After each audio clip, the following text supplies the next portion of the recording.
John and Victoria have known each other since they were 16 years old. They belong to the same social circle, but their relationship changed when they entered the same university. They started to socialize more often, sit together and spend time together. One summer, after they had not seen each other all vacation, John asked Victoria out on a date. He realized how much he missed her.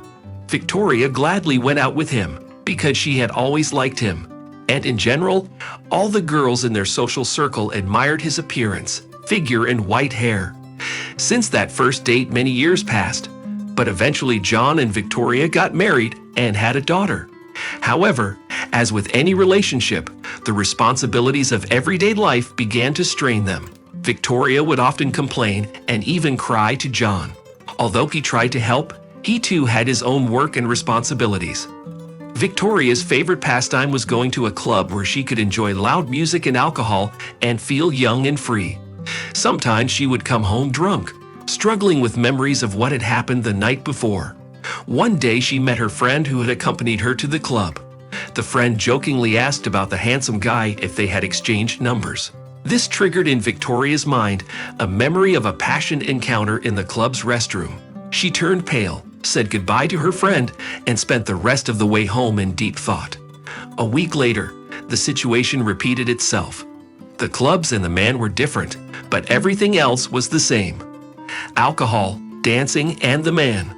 Suddenly, she realized that she didn't want to reject him. On the contrary, she wanted to give herself to him and enjoy it. And so it went. On weekdays, Victoria fulfilled her duties as a loving wife and mother, but on Saturdays, she took a break. Deep down, like any addicted person, she told herself she could quit at any time, even now. However, when she couldn't break free, she would get angry and take it out on her husband.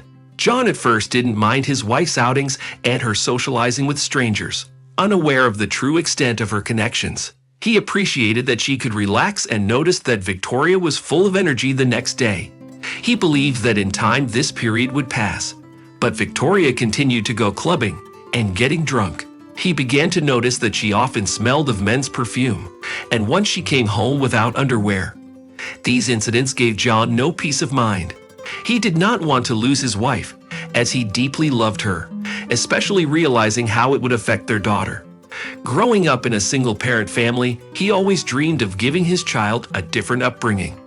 So he tolerated his wife's behavior for the sake of their family. On another evening, when John and his daughter were spending time together, a friend sent him a video.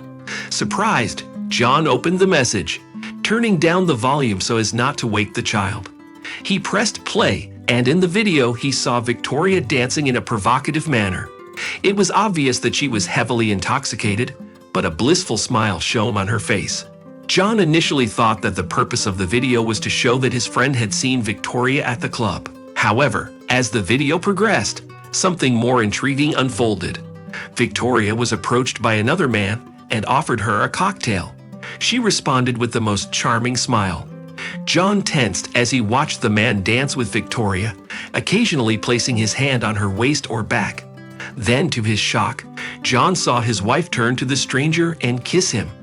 Overwhelmed with emotion, John covered the phone screen with the palm of his hand. He couldn't bring himself to watch the video that was currently ruining his life and could change it forever. The message after the video read, "Then they went to the restroom. I didn't keep track. Sorry, but you should know." John simply replied to his friend, "Thank you," and reluctantly watched the video again. Everything was crystal clear, and there was no speculation left. It was obvious that his wife does not only go to clubs. Naive John thought he was being a good husband by letting his wife have a vacation, but it was becoming increasingly obvious that he was being taken advantage of, and his wife was having carefree fun elsewhere every week. Tears came to his eyes as John felt sorry for himself, for his daughter, and for allowing his wife to lead such a lifestyle. Inside him fought two contradictory feelings. One urged to forgive and live on for the sake of his daughter, and the other longed for revenge betrayed spouse. All night he pondered his further actions, unable to sleep, and finally in the early morning he managed to sleep. He woke up exhausted, with a piercing headache, but determined not to postpone the inevitable conversation with his wife. He took his daughter to her grandparents while she was still asleep and returned home. Deliberately slamming the door loudly to wake her up, he saw his wife jump up in surprise at the noise. "You must be joking. Let me sleep," she shouted. John remained silent, realizing that she would not be able to sleep and she would have to face him. That's when they would confront her and get answers that she wouldn't be able to avoid. The conversation that followed was not an easy one. John showed her the video and made it clear that he was aware of her actions. She eventually admitted that she had gone to the bathroom with a man and tearfully admitted her wrongdoing. She further admitted that she could not remember how many other similar encounters had occurred. After her apology and tears, John fell silent, trying to figure out where things went wrong and who was to blame. The ideal image of their life together was crumbling before his eyes. Now the couple was facing the possibility of divorce, which would undoubtedly greatly affect their daughters. Despite all his efforts for the sake of his family, it seemed that everything was in vain, and the realization of this drove John into a state of explosion. Usually calm and able to settle family quarrels, John suddenly started shouting, throwing hurtful words at his wife, and even smashed a few things against the wall. Victoria froze in front of him, unable to move. It was the first time she had seen her husband in such an unstable state. Fear eclipsed any feelings of shame she might have felt.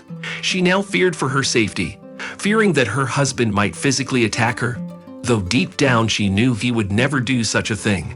After calming down, John took the car keys from the dresser and left, wanting to be alone to recover and come to terms with the situation. Without wasting time, he filed for divorce. Since the apartment they lived in belonged to him, Victoria was on the verge of eviction and had to leave with all their possessions.